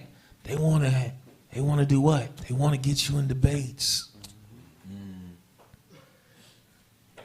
So that they can say, see? They want to entangle you. They wanted to entangle Yahweh Shai. Go ahead. And they sent out unto him their disciples with the Herodians, saying. So now, this is another thing that you got to understand. Because you green to it. You thinking, oh, it's just different camps. Camps be clicking up. It ain't all just unity, camp. Unity, brother. Sometimes it can be genuine. All praise be to the Most High. We tried to do it in sincerity and being genuine. I'm not calling the people that I called the psyker to jump on my team to go and ride on these fools over there. I don't roll like that. Come on, Bishop. Don't roll like that. Oh, praise Not asking nobody to take my fades. Not asking nobody. But in this same spirit, this ain't nothing new. They still doing this. So they went, Pharisees got with Herodians. How that work? Herodians, very politically motivated, but Herodians were Israelites. They were Jews. But more specifically, the reason why they were called Herodians, Herod, right? Which is the king, right? Places king over the Jews, right? An oppressor. An Edomite. Everybody knows that the Herods were Edomites. under the Caesars. He was a leader over the Jews, but he was under Rome. And the Herodians learned all that they could about the culture of the Israelites, the Jews, so that they could have success in ruling over the Jews. Israel knew this. So there was a lot of Israelites like, man, I ain't mess with no Herod. But guess what? When it come to bringing Yahweh Shai down, all right, let's kick up with the Herodians. Wow. God jakes, man, they'll all of a sudden be keeping same feast days just to let you know that we coming for you. Come on, bro. I can't make this stuff up, bro. I can't make it up. Man, Pharisees clicking up with the Herodians. Go and do your research on who the Herodians and who. I'm giving you a little something tonight just to make it make sense. But they gonna click up to take on who? We got to get this nigga Yahweh Shai. Wow. Read. And they sent out unto him their disciples with the Herodians, saying, Master, we know that thou art true, and teaches the way of the Most High in truth. Hold on. Listen up. 16. It says, and they sent out who? They sent out unto him who? Their disciples. With who? With the Herodians. Saying what? Saying, Master, Look how they talking. we know that thou art true. So they send them out, and are they being upfront? No. Hey, Master. They come to you. Hey, Hawk. You thinking that this just somebody in Israel, right? And they setting you up. Like I got set up. I can name some names, but I won't do it. Go ahead. And teaches the way of God. And what? And teaches the way of God. I want to. Sometimes they can come up in here and they sit down right up in here. Wow. Man. Because you sitting up here man, Esau got informants up in here. Esau ain't got informants. Jacob got informants in here. Right. Taking stuff back. Yeah, they was talking about you. How many times did that happen? Yeah, I heard you say. Go in there and get information. See, y'all got to understand. I got to lay it out to you. I got to let you know when there's wolves in the midst of us. Come on. It ain't for play. And they're not going to spare these babies. They don't care about these kids. They don't care. We up in here, we got wives and children, elders. They don't care. Read. And teaches the way of God in truth. Neither carest thou for any man, for thou regardest not the person of men. Tell us therefore, what thinkest thou? Is it lawful to give tribute unto Caesar or not? What they want to get him on. You better be careful what you tell people. They'll use it against you. You doing what? How you getting over on the government? You did what? Man, it's right here. Wow. So what you say? Like what you think? You know, Master. You know what I'm saying? Like, cause I know you thorough, man. You solid. Like, man. Most High really dealing with you. Let me ask you a question. Is it lawful to give tribute unto Caesar or not? Read. But Yahweh Shai perceived their wickedness. He figured. He's like, yeah, I know what you own. Go ahead. And said, why tempt ye me, ye hypocrites? But he wrong for that. But how you know they hypocrites, Yahweh Shai? They ain't did nothing. How you know? That's why I need my people with me and understanding. What would this look like for us? Reading this story, if Yahweh Shai said, oh, I can't call them hypocrites. I got to go and I got to wait till they stab me in the back and they take me out. Then I can say, see, they're hypocrites. Wow. Okay. Drop down to verse 34. 34. But when the Pharisees had heard that he had put the Sadducees to silence, they were gathered together. So now, not only the Herodians but the Sadducees, they out to get him. he rolled on them. He told them up. Oh, we got to come together. We got to figure this out. They get to joining together and putting out promos on you and all kind of stuff. Assembling Avengers on you and everything. Mark chapter 3. Man, it feel good sometimes when you live in these scriptures. Even with the nonsense you got to deal with, it feel good. You say, oh, praise be to the Most High. Paul said, I take it all in joy. Mark chapter 3, and we're going to read 5 through 7. The book of Mark, chapter 3, and verse 5. And when he had looked round about on them with anger, being grieved for the hardness of their hearts, he saith unto the man, stretch forth thine hand. And he stretched it out, and his hand was restored whole as the other. You listening? Go ahead. And the Pharisees went forth, and straightway took counsel with the Herodians against him, how they might destroy him. Hold on. Did I read that right? Yep. What? Wait, hold on. Verse 5. Did I miss something? And when he had looked round about on them with anger, being grieved for the hardness of their hearts, he saith unto the man, stretch forth thine hand. And he stretched it out, and his hand was restored whole as the other. So he just healed somebody. It's a miracle. But what happened after that? And the Pharisees went forth and straightway took counsel with the Herodians. Straightway, they like, we got it. And they took counsel with who? With the Herodians against him. Against who? Against him. Against who? Christ. What? How they might what? How they might destroy him. Make sense of this for me. Wow. What happened? Why they trying to destroy him? This nigga making me look bad. It's all of them gangster movies that you seen, but it's in your scriptures. Nigga making me look bad. Oh, we got to do something about him. You name your favorite gangster movie. Here you go right here.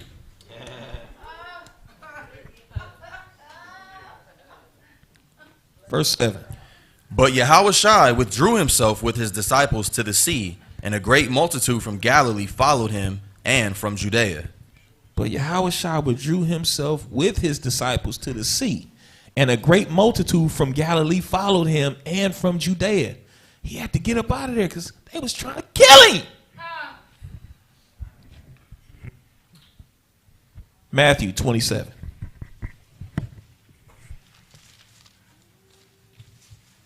I'm sorry this gospel is uncomfortable for some of y'all. My apologies. My apologies. Oh, you might offend the little ones. There's people that's trying to come in. Okay. 27 and 62. Verse 62 through 66. Verse 62. Now the next day that followed the day of the preparation, the chief priests and Pharisees came together unto Pilate, saying, Sir, we remember that thou... The chief priests and the Pharisees, they represented what? The Sanhedrin. They went to Pilate. Read. Sir, we remember that deceiver said while he was yet alive... God, dog. They still talking. Go ahead. After 3 days I will rise again. Command therefore that the sepulchre be made sure until the third day, lest his disciples come by night and steal him away, and say unto the people, he is risen from the dead. So the last error shall be worse than the first. Do you understand what's happening here? They said, I make sure this nigga probably gonna really resurrect. Like, man, like we gotta make sure. Like even in death, they was like, man, we gotta shut him down. Like they want to listen. Let me tell y'all this, brothers. I'm gonna tell y'all this. They want to prove you wrong. When you speak according to this word, they want to prove you wrong. They want to make you look like like they want to look. They know a lot of Israel want to hear the things that they talking about, the things that they teaching. Right? Israel don't like this. This ain't comfortable. I can't. I don't like. I came out the world. I'm tired of looking over my shoulder. I want peace. That's the thing with Israel. I finally done arrived into the truth and shalom. I need peace. peace. I'm walking in peace. No, blowing my incense, and that's what they want. Israel don't want this. They don't want this. Man, it's like I'm gangbanging. I came into the truth of this. You telling me this is what it is. Now, we can create the moments, but that's the reason why we got to come together, and we still got to make sure we share them core values of the scriptures. Yes, sir. And that we all, like Daraz brought out, in the same judgment. And we can do it. We can have it here and there, but you still going to have the outsiders, and every now and then they're going to come knocking on your gates. Might throw a couple of rocks before you know it. They might try to breach the gates, and this is what it is. Wow. Go ahead. Pilate said unto them, Ye have a watch. Go your way. Make it as sure as you can. And that's what they doing now. Quit thinking that they ain't trying. All of a sudden everybody trying to make their way up, and they doing this and they doing that. This getting monetized, and they doing this and they getting on this platform, and it's for a reason. You better understand what's happening. You sitting up here looking out like, oh, I wonder when Esau when it's gonna happen. I'm saying, oh, we on the brink of World War III. World War III. Y'all better get ready. You ready? You ain't ready. Man, do you really know what you know what's going on? Man, I wonder when we gonna be in 2nd Esdras 15 and 16. Nigga, you in it. You're in it. Wake up. Wake up, people. Wake up, Israel. Wake up. You're in the midst of it. Read. So they went and made the sepulchre sure, sealing the stone and setting a watch. These are the people that you're dealing with. Quit underestimating these. You underestimate people. Stop doing it. Stop doing it. Stop. Mark chapter 7.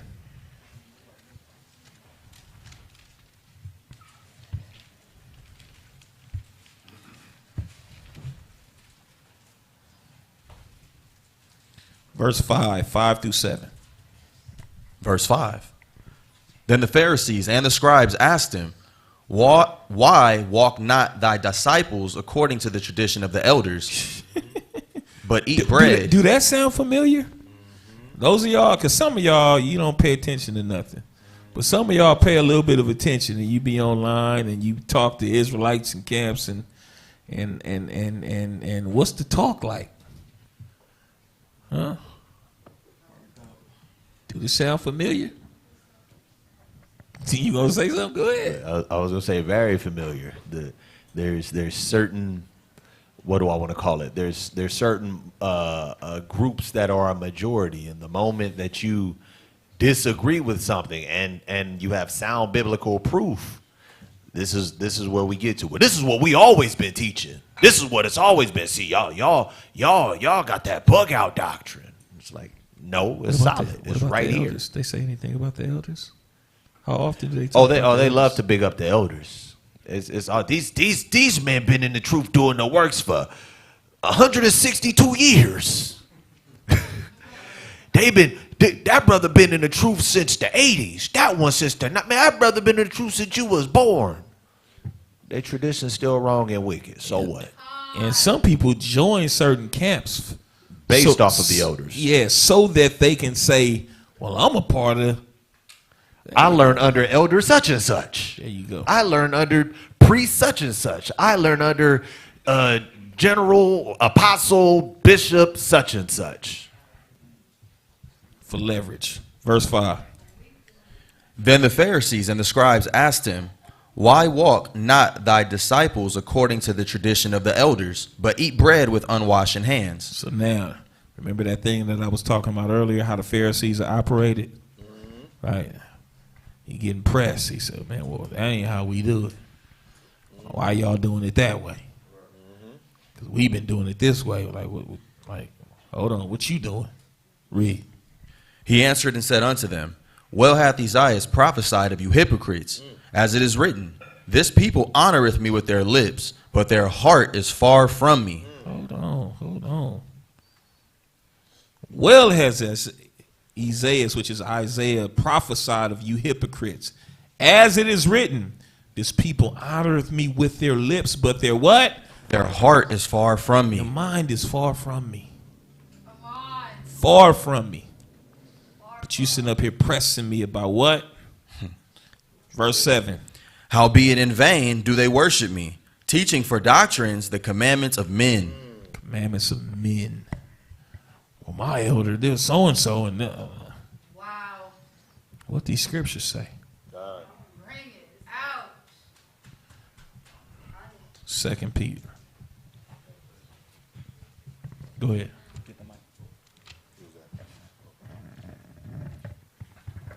Prior to knowing the right context in this, growing up in the Boule church, coming into the truth, we were thinking this was talking about, Mormons, Christians, Catholics, and so on. But these are actually It is, but it's different levels to it. right. Your introductory level, that was right. Right. Now some of y'all, you done been an Israelite for some time, and you dealing. Now you in it. 2 Peter chapter 2, start at verse 1. Just our final destination for the day. The book of 2 Peter chapter 2 and verse 1. Pay close attention. But there were false prophets also among the people. There were what? False prophets also among the people. Also among the people. Because see, we be like, oh no, that's all Israel. All unity, let's all come together. But there were false prophets also among the people. Even what? Even as there shall be false There teachers. what? Even as there shall be false teachers. There shall be false there are false teachers today? What? Read. Among you. Among who? Among you. No. Read. Who shall privately. They shall what? Who privately shall bring in damnable heresies. Oh, damnable heresies. And you're only thinking, oh, like some like real crazy stuff. We've gotten to a point now, we've been desensitized. Oh, yeah, I ain't no big deal. They believe this, and that. We believe this and that. That's just but it's all, okay, all right. You better look past that. Right. Heresies. What are you talking about? Bringing in damnable heresies. Some of these sects, some of these groups. But then, like, they try, but then they want to hit you with, all of these groups, all camps. You niggas is wicked, because you a camp. Where 2 or 3 are gathered together. Right. But we don't call ourselves a camp. So I don't care what you call yourself. You don't have to call yourself a man. You can call yourself a Shem. And it don't change the fact of your anatomy and what the Most High made you to be. Right or wrong? Well, we don't subscribe to being a camp. So.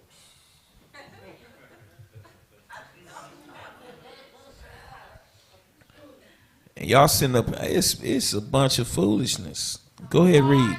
But there were false prophets also among you, even as there shall be false teachers among you, who privately shall bring in damnable heresies. They not only with these teachings, but these teachings that are politically motivated to try to bring about a certain culture. Culture has changed in the Israelite community, and it's been done forcibly and purposely.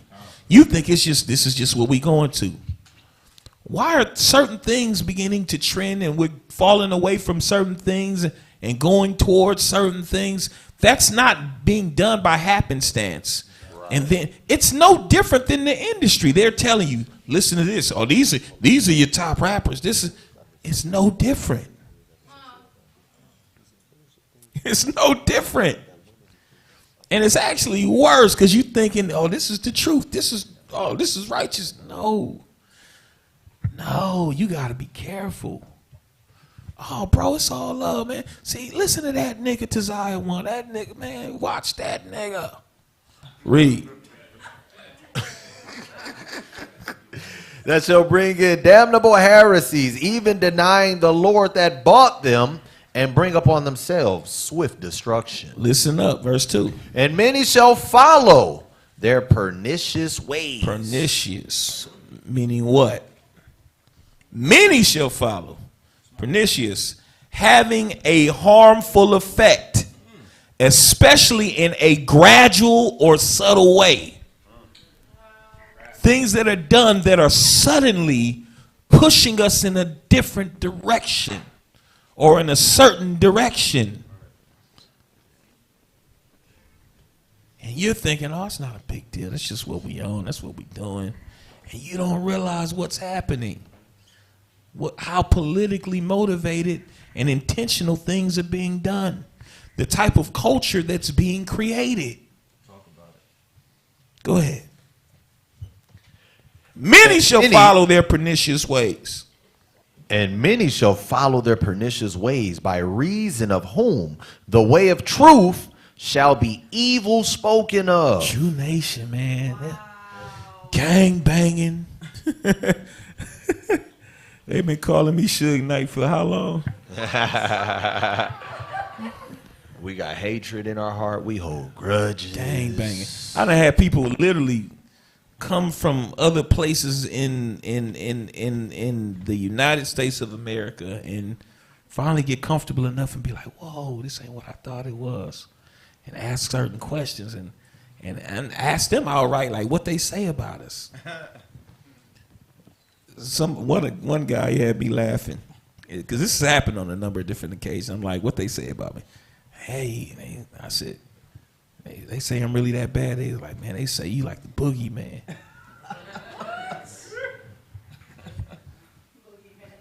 Sure enough, the disgruntled sister, oh, you just don't know Desire One. When he gets angry and he just, you know. You ain't seen it? Man, this stuff, boy. Goodness.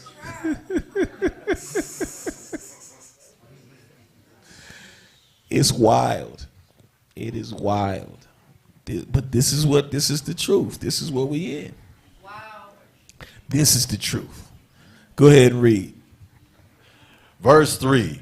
And through covetousness shall they with feigned words make merchandise of you. Listen. Through covetousness. What is covetousness? Greedy desire to have more. Extortion, fraudulency. Through covetousness shall they do what? And through covetousness shall they with feigned words. Feigned words means what? Deceptive words. Deception. Deceptive words they're going to make what? Shall they make merchandise of you. So guess what? We're being used right now to promote a concert. Let's talk about it, Israel. Yeah. You want to talk about it? Yeah.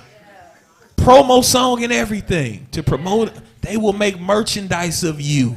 Wow. Bring it out. True story. God. True story.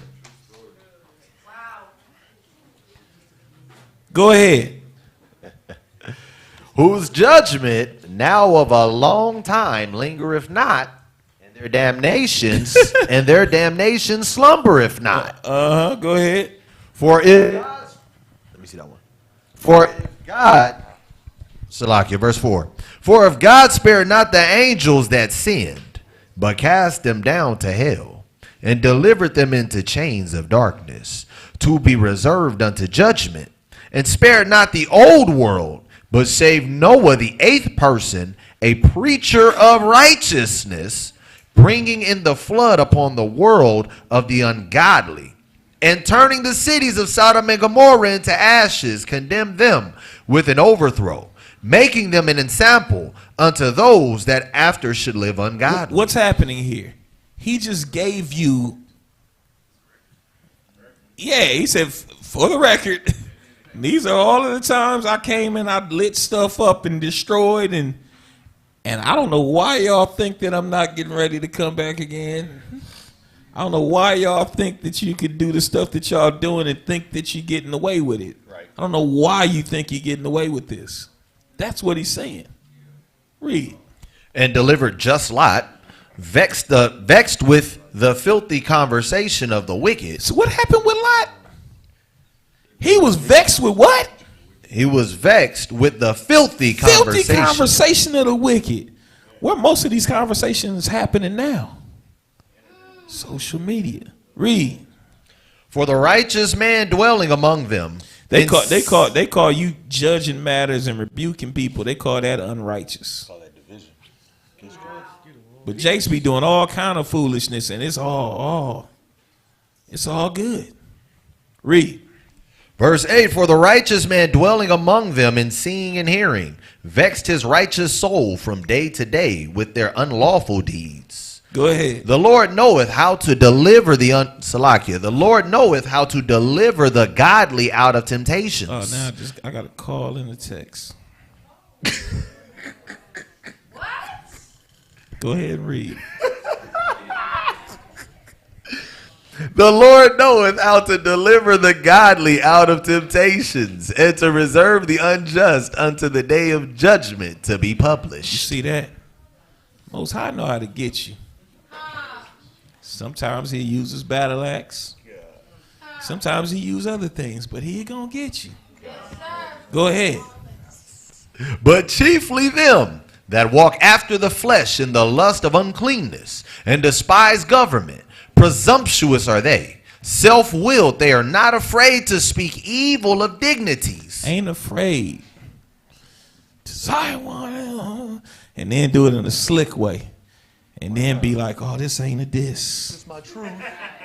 It's my truth." Okay, that's your truth. All right, well, I'm gonna speak truth today. That's right. Go ahead. Whereas angels, verse 11, whereas angels, which are greater in power and might, bring not railing accusations against them before the Lord. But these, as natural brute beasts. He said, look, man, Most High got respect into certain men. He working with certain men, but these niggas still will come against you. Will still, the fruits show, bro. And I am afraid to go against certain people. First of all, I have nothing in me, no desire to go against righteous individuals. I don't have any desire in me to do so. Right. So what's that say about the people who do? These scriptures. Read. Verse 12, but these as natural brute beasts, made to be taken and destroyed, speak evil of things that they understand not, and shall utterly perish in their own corruption. When you get a chance, read the rest of it for yourself. That's all we need. I hope y'all understand what time it is. All praise be to the Heavenly Father.